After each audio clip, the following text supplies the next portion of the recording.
Hi everyone, in this video, my friend and I will be talking about educated foolishness. I am Dorit Wilson, the press presenter. We'll be talking about what is educated foolishness. And the second presenter, Princess Amanda Henry. She will be talking about ways to improve educated foolishness and also she will summarize it. What is educated foolishness? Before elaborating on educated foolishness, firstly I'm going to define educated and foolishness. Educated, the term itself or it simply refers to an individual who has acquired a significant amount of knowledge, skills and competency through the formal or informal education. Foolishness refers to a behavior or actions that are unwise or lack in good judgment, poor decision making, actions without careful planning, not throughout or considered. These are the two definitions of educated and foolishness. So now I'm going to define both of them, educated and foolishness. What is educated foolishness? Educated foolishness simply refers to smart, well-informed and experienced individual overlooking critical information, making irrational decisions, ignore expert advice, engage in self-deceptions. The one good example of educated foolishness is according to the Teachers' Code of Conduct, teachers are not presentable in class. From Mr. Wangi's own statement on 21st January 2025, he emphasized on teachers who coming late, leaving school early, enter the classroom. Teachers or effects of educated foolishness. I prepared 7 of them. Under the disadvantages, the first one is poor decision making, lack of critical thinking, overconfidence, ineffective communication, missed opportunities, damaged relationship, lack of accountability. These are the 7 disadvantages or effects of educated foolishness. Apart from these 7, I choose only 3. So I'm gonna define them. First one is decision making. Decision making is simply refers to the process of making choices that are not optimal, like effective, or often leading to negative consequences. An example of decision making is time pressure and emotional influence. And the second one is the lack of critical thinking. Lack of critical thinking refers to the inability or unwillingness to objectively analyze information, evaluate evidence, and sound judgment. Examples are like mismanagement of information and lack of creativity. And the last one is the lack of accountability. The lack of accountability is the absence of responsibility or answerability or transparency in an individual's or organization's actions, like decisions and outcomes. It involves a failure to take ownership of one's actions and a lack of willingness to accept consequences, learn from mistakes. Like the examples of the lack of accountability is like poor performance or mismanagement of resources within an organization or the lack of trust. These are the examples of lack of accountability. Thank you. I'm going to outline some ways to being an educated fool. As we have seen, educated foolishness is a serious problem. Okay, problems do not arise by itself. Every problem has a cause.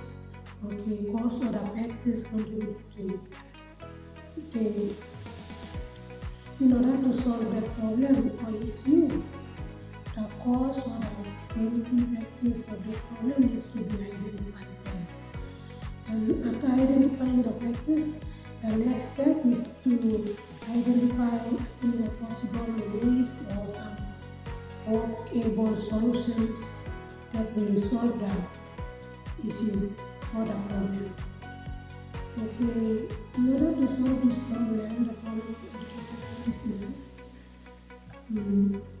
for example, in a school settings, the school is made up of teachers, the students, and other stakeholders like parents, the surrounding communities, the governing council, the provincial education board, and others.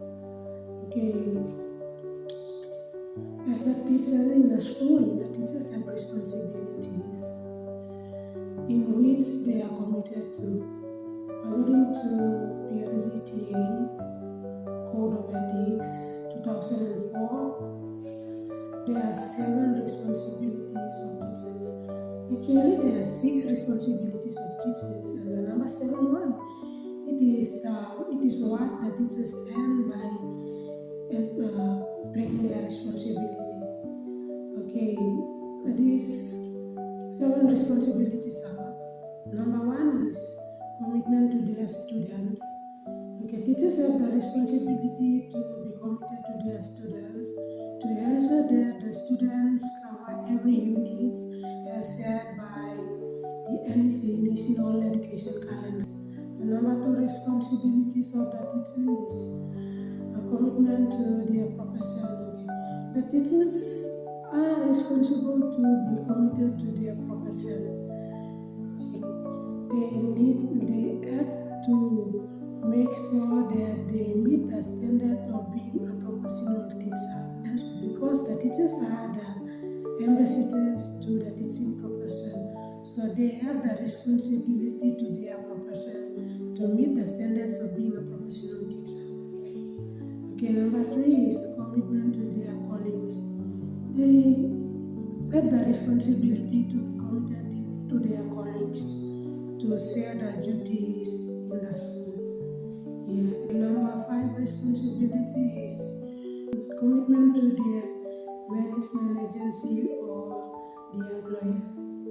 Okay, they have the responsibility to be committed to the employee, like following the instruction, following the policies provided by the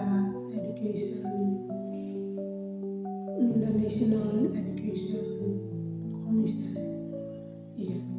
And number 6 is commitment to the community and the nation. Okay, as a teacher, they are the nation builders, so they have the responsibility to be committed to the community and the nation by educating the young generation, who will become the educated people in the next 10, 20, or 50 years to come.